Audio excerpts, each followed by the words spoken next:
Hi viewers, இன்னைக்கான வீடியோவில் என்ன நடக்குதுன்னு பார்ப்போம். வீடியோக்குள்ளே போகிறதுக்கு முன்னாடி நம்ம சேனலை லைக் அண்ட் சப்ஸ்கிரைப் பண்ணிவிட்டு கொஞ்சம் சப்போர்ட் பண்ணுங்கள். வாங்க இப்போ வீடியோக்குள்ளே போகலாம். நம்ம அஞ்சலியோட அண்ணன் வந்து புதுசாக ஃபர்னிச்சர் ஷோரூம் வந்து ஓப்பன் பண்ணுறாங்க. அதுக்காக அஞ்சலி மகேஷ் இவங்க 2 பேருமே இன்வைட் பண்ணியிருந்தாங்க. ஆனால் மகேஷ் வந்து அந்த ஷோரூம்க்கு வந்து நம்ம போகக்கூடாது அப்படின்னு சொல்லிட்டு அஞ்சலி கிட்ட நான் வரல, எனக்கு நிறைய வேலை இருக்கா அப்படி இப்படின்னு சொல்லிட்டு அவாய்ட் பண்ணிக்கிட்டு இருக்காரு. அந்த நேரம் பார்த்து காலிங் பெல் அடிக்குது. யார் அது இந்த நேரத்தில் காலிங் பெல் அடிக்கிறாங்க அப்படின்னு சொல்லிட்டு நம்ம அஞ்சலி வந்து வேகமாக கதவை திறக்க போகிறாங்க. அப்போ மகேஷ் வந்து அஞ்சலி ஒரு நிமிஷம் நீ கதவை திறக்காத, நான் கதவை திறக்கிறேன் அப்படின்னு சொல்லிட்டு கதவை திறந்து பார்த்தா ஆஃபீஸில் வேலை பார்க்குறவங்களாம் வீடு தேடியே வந்துட்டாங்க.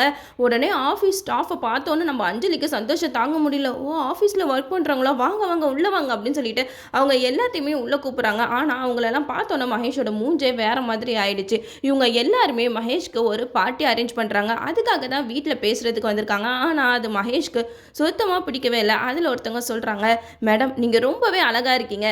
எங்கள் மகேஷ் சாரோட சாய்ஸ் எப்போவுமே வீணாக போனது கிடையாது. அவர் எப்போவுமே பெஸ்ட்டாக தான் சூஸ் பண்ணுவார் அப்படின்னு சொல்லிட்டு நல்ல விதமாக பேசுகிறத கேட்டு மகேஷ் வந்து ரொம்ப சந்தோஷப்படுறாங்க.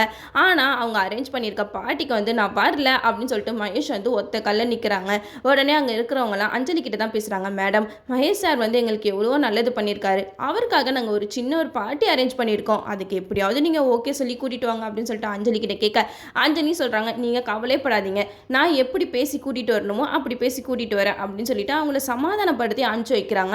இந்த சைடு மகேஷ் கிட்ட அஞ்சலி வந்து பார்ட்டி தான் அரேஞ்ச் பண்ணியிருக்காங்க, இதுக்கு போகிறதுக்கு எதுக்காக நீங்கள் எப்படி தயங்குறீங்க அப்படின்னு சொல்லிட்டு கேட்க உடனே மகேஷ் வந்து அஞ்சலியை கத்த ஆரம்பிச்சிடுறாங்க. இங்கே பாரு அஞ்சலி, என்னோட ப்ரைவசியில் நீ தலையிடாத அப்படிங்கிற மாதிரி ரொம்பவே ஓவராக பிஹேவ் பண்ணிக்கிட்டு இருக்காங்க இந்த மகேஷ். இதை கேட்டதுமே நம்ம அஞ்சலிக்கு அப்படியே தலையை சுற்றி போயிடுச்சு. என்ன இவர் ஒரு பக்கம் நல்லா பேசுகிறாரு, ஒரு பக்கம் என்னன்னா இந்த மாதிரி ரூடாக பிஹேவ் பண்ணுறாரு, இவரை பற்றி நம்ம புரிஞ்சிக்கவே முடியலையே அப்படின்னு சொல்லிட்டு அஞ்சலி ஒரு பக்கம் யோசிக்கிட்டு இருக்காங்க. ஒரு பக்கம் நம்ம மகேஷ்க்கு தலை வெடிச்சு போய் நிற்குது. ஏன்னா இப்போ அஞ்சலி வந்து கவின் கூட பேசுறது நம்ம மகேஷ்க்கு தெரிஞ்சிருச்சு. எப்படியாவது அவங்க ஃப்ரெண்ட்ஷிப்பை கட் பண்ணணும் அப்படின்ட்டு தான் மகேஷ் மைண்டு ஃபுல்லாக ஓடிக்கிட்டு இருக்கு. கவினோட ஃப்ரெண்ட்ஷிப்னால இப்போது மகேஷ் அஞ்சலி 2 பேரோட உறவுலையும் ஒரு சின்ன விரிசல் வந்து ஏற்பட்டிருக்கு. இனிமேட்டு என்னெல்லாம் நடக்குதுன்னு வெயிட் பண்ணி பார்ப்போம்.